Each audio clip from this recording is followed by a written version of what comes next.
In a race against time, No hard evidence has turned up. Police need your help. The motive for the crime is still a mystery.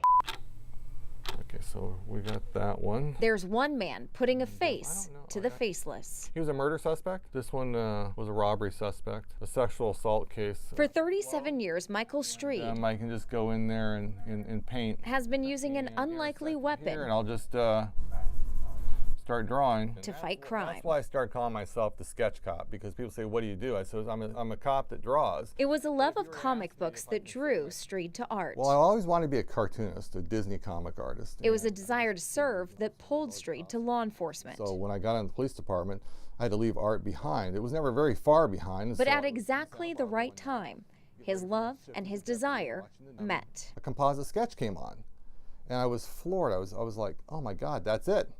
That's how I'm going to mix my art with my love of public service. He's Baltimore Police's only forensic sketch artist, and the city's crime-ravaged streets keep him as one of the busiest in the country. Like when I first started here, I did like 154 cases my first year, and that was more than an individual sketch artist for the NYPD. Streed spent countless hours studying forensic art. The type of mouth that had that downward angle. The eyes are really good. The broad base nose, hairstyle similar.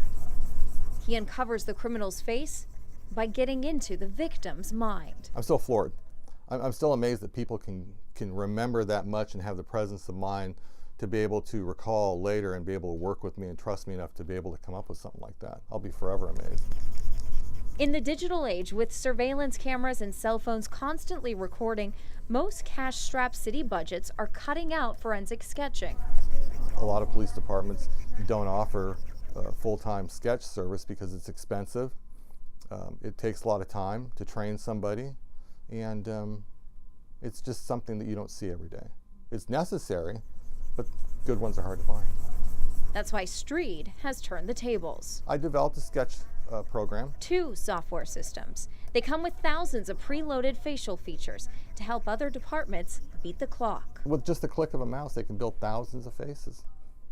A crime scene technician, a secretary, a patrolman. So instead of having one sketch artist, now they got 20, 30, 50 sketch artists, depending on how big their department is, and 24/7, and they can catch more crooks that way. Nearly 100 departments across the globe are now using Streed software. What if you're replaced by software? I said, as long as it's my software and I have a chance to influence the way that the technology is implemented and the way it's used, then I'm okay, because at some point in time I have to put my stylus down and leave it over to somebody else.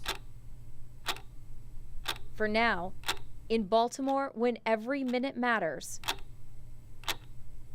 it's up to Streed to strike before the next criminal does.